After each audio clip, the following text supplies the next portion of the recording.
Politik luar negeri Indonesia di era Presiden Soeharto pada umumnya juga dipengaruhi oleh dua faktor penting, yaitu faktor politik internasional dan juga faktor politik dalam negeri.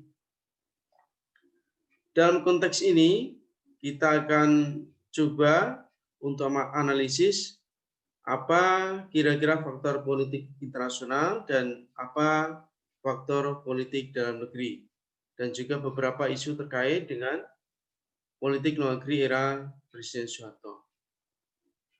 Baik, untuk faktor politik luar negeri yang pertama, yaitu apa yang kita kenal sebagai perang dingin.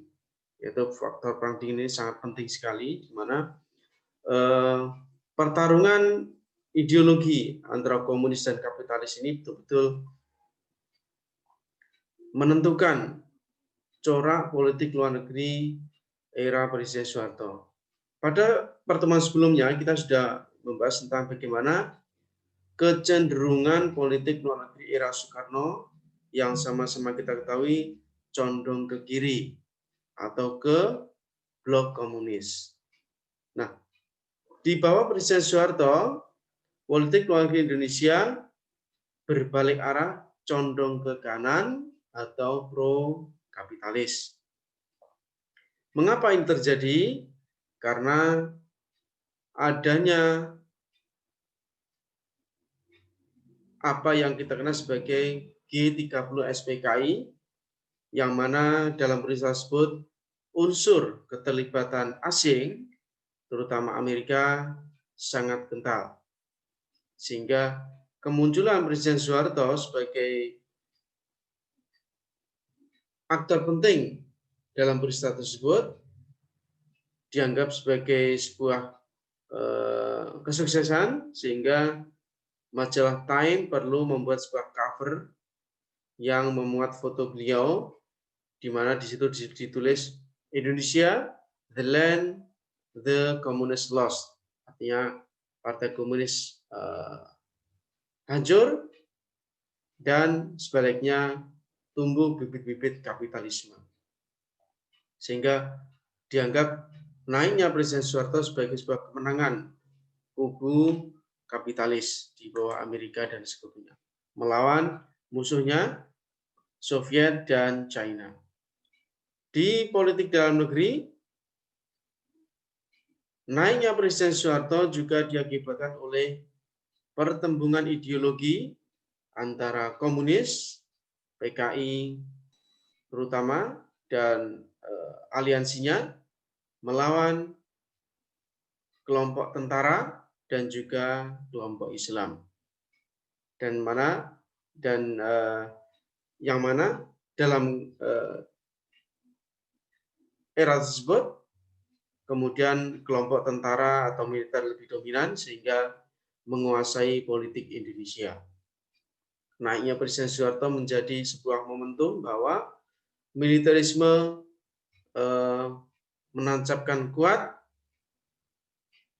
kekuasaannya dalam politik Indonesia di bawah pemerintahan Soeharto.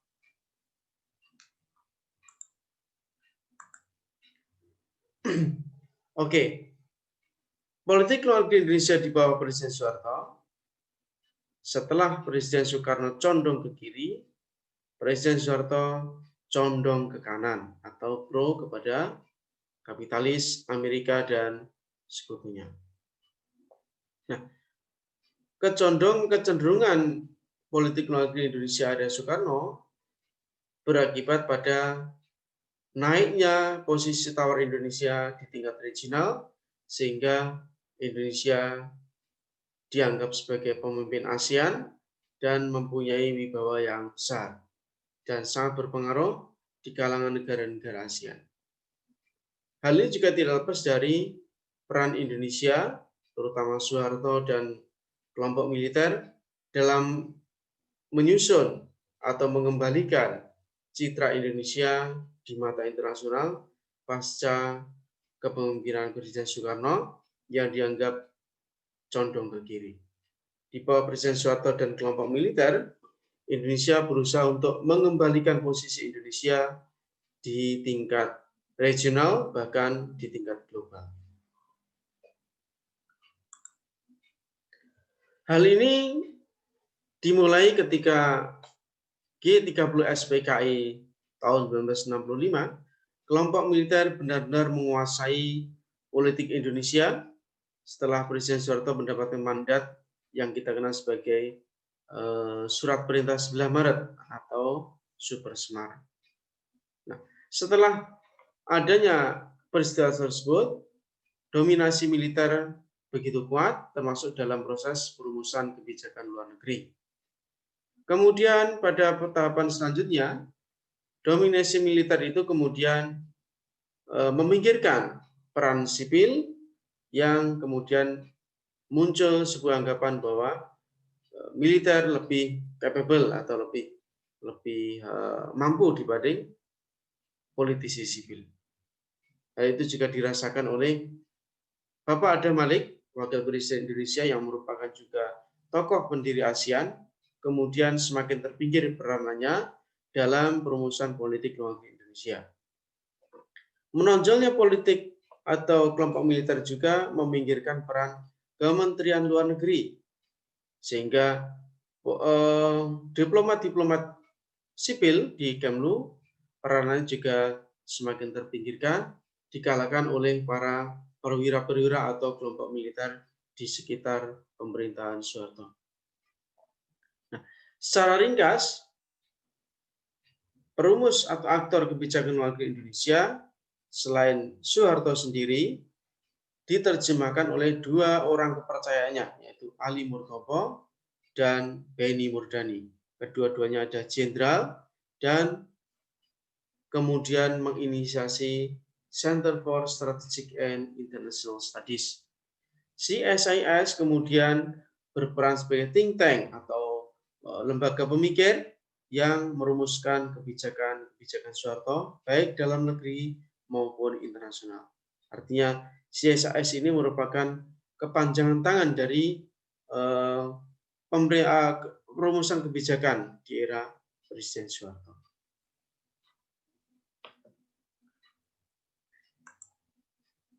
Baik, di bawah dua orang kepercayaannya, yaitu dari Ali Murtopo dan Benny Murdani, keduanya adalah tokoh intelijen Indonesia yang sangat dipercaya oleh Presiden Soeharto. Nah, yang unik adalah restorasi atau pengembalian image Indonesia di forum internasional juga sangat dipengaruhi oleh kedua tokoh tersebut, di mana keterlibatannya dalam misalnya bagaimana Indonesia harus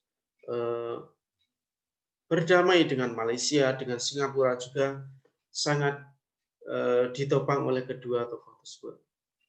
Baik, selanjutnya setelah Soeharto naik, maka langkah selanjutnya adalah bagaimana Indonesia kembali ke PBB. Karena sebelumnya tahun 1965, tanggal 7 Januari, Presiden Soekarno dengan lantang keluar dari PBB. Karena menganggap Malaysia yang dianggap musuhnya ini menjadi anggota tetap Dewan Keamanan PBB. Soekarno keluar dari PBB karena sebelumnya Indonesia sudah official menjadi anggota PBB tahun 1950 pasca Konferensi Muda-Muda. Maka begitu Soeharto naik, Indonesia bertekad untuk kembali menjadi anggota PBB, tepatnya 28 September 1966. Nah, selain Indonesia masuk PBB, tugas Soeharto lagi untuk menormalisasi hubungan bilateral adalah dengan melakukan rekonsiliasi dengan Singapura dan Malaysia yang terlibat dalam konfrontasi. Tetapi sebelum melakukan rekonsiliasi dengan Malaysia, Indonesia melalui dua tokoh tadi, Benny Murdani dan Ali Murtopo, melakukan approach atau pendekatan dengan Singapura. Tetapi kemudian Singapura merasa bahwa Indonesia perlu terlebih dahulu untuk rekonsiliasi dengan Malaysia. Maka terbentuklah atau terjadilah yang namanya Bangkok Accord dan Jakarta Accord, baru kemudian Indonesia menormalisasi hubungan dengan Singapura. Proses selanjutnya adalah bagaimana melakukan stabilisasi kawasan, karena pada dasarnya ASEAN dibentuk atas dasar bagaimana untuk membendung konflik di Asia Tenggara di tengah pengaruh komunisme. Artinya ASEAN pertama kali dibentuk untuk membendung pengaruh komunis. Di bawah Presiden Soeharto, Indonesia benar-benar menjadi pemimpin ASEAN karena pengaruh yang sangat besar didukung oleh negara-negara Barat untuk menjamin kestabilan kawasan di tengah ancaman komunisme, terutama di Indochina. Selain di tingkat kawasan, Indonesia juga terus berupaya untuk memulihkan citra di tingkat internasional, termasuk bagaimana Indonesia secara ekonomi juga meningkat sehingga dipandang berwibawa oleh negara-negara lain. Salah satu pencapaian penting Presiden Soeharto adalah Indonesia menjadi negara penting di organisasi produsen minyak, yaitu OPEC, Organization of the Petroleum Exporting Countries.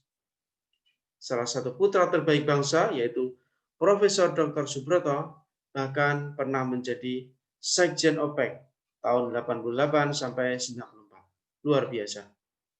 Namun, sekarang yang terjadi malah Indonesia keluar dari OPEC, karena Indonesia tidak lagi mengekspor, tetapi negara pengimpor minyak. Nah, selain di bidang perminyakan, peran menonjol Indonesia di level internasional adalah bagaimana Indonesia menjadi negara penting di organisasi FAO, Food and Agriculture Organization of the United Nations. Di bawah pemerintahan Soeharto, Indonesia berhasil meraih penghargaan penting dari FAO karena berhasil melaksanakan swasembada pangan. Kali ini tentu semakin meningkatkan citra Indonesia di tingkat internasional dan semakin membuat wibawa Presiden Soeharto.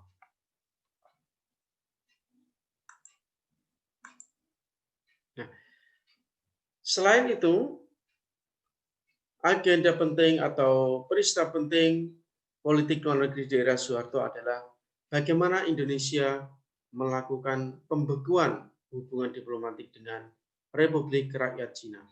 Kenapa ini dilakukan? Karena bagi Soeharto dan rezim militer percaya bahwa Cina atau Republik Rakyat Cina terlibat dalam gerakan 30 September PKI.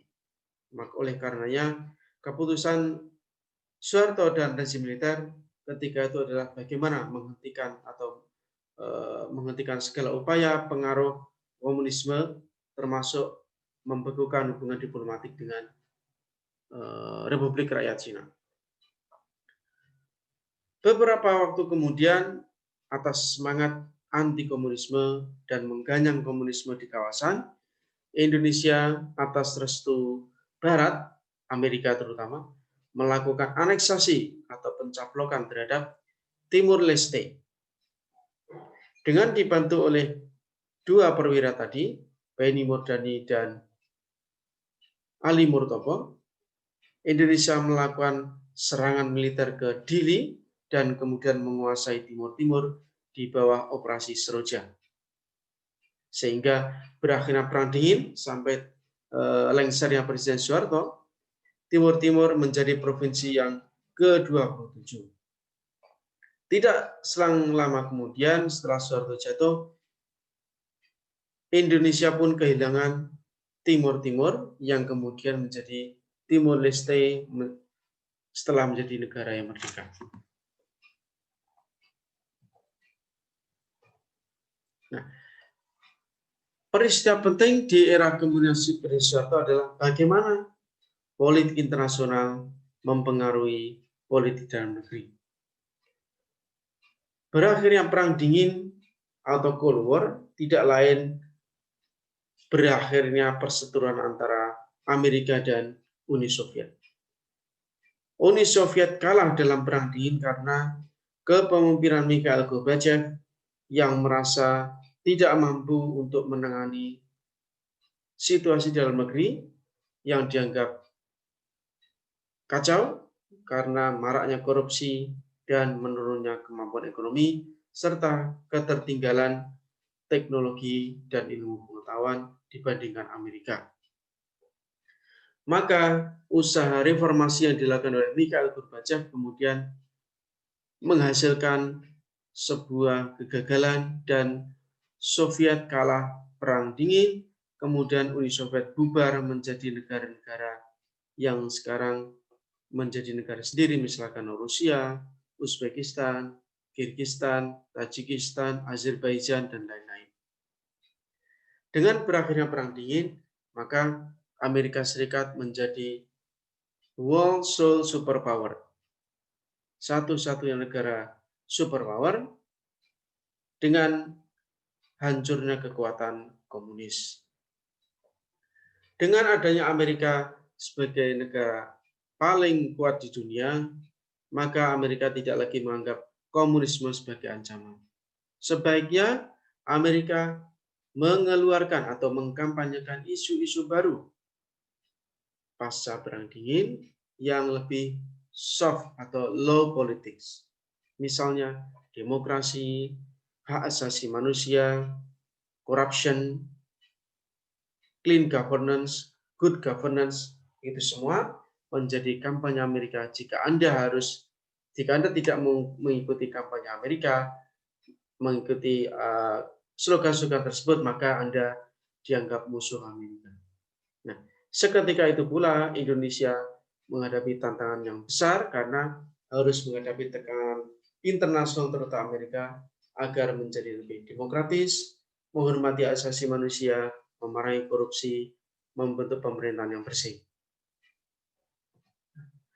Akibat dari situasi tersebut, Indonesia menghadapi banyak tekanan dan Soeharto kemudian semakin lama semakin menurun dukungan politiknya.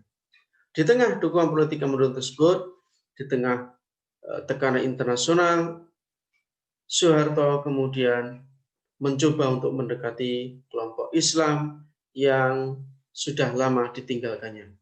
Maka kemudian beliau naik haji tahun 91 dan mendirikan lembaga-lembaga yang pro kepada umat Islam diinisiasi oleh BJHBB, misalnya IJMI dan Bank Muamalat, Ikatan Cendekiawan Muslim se-Indonesia.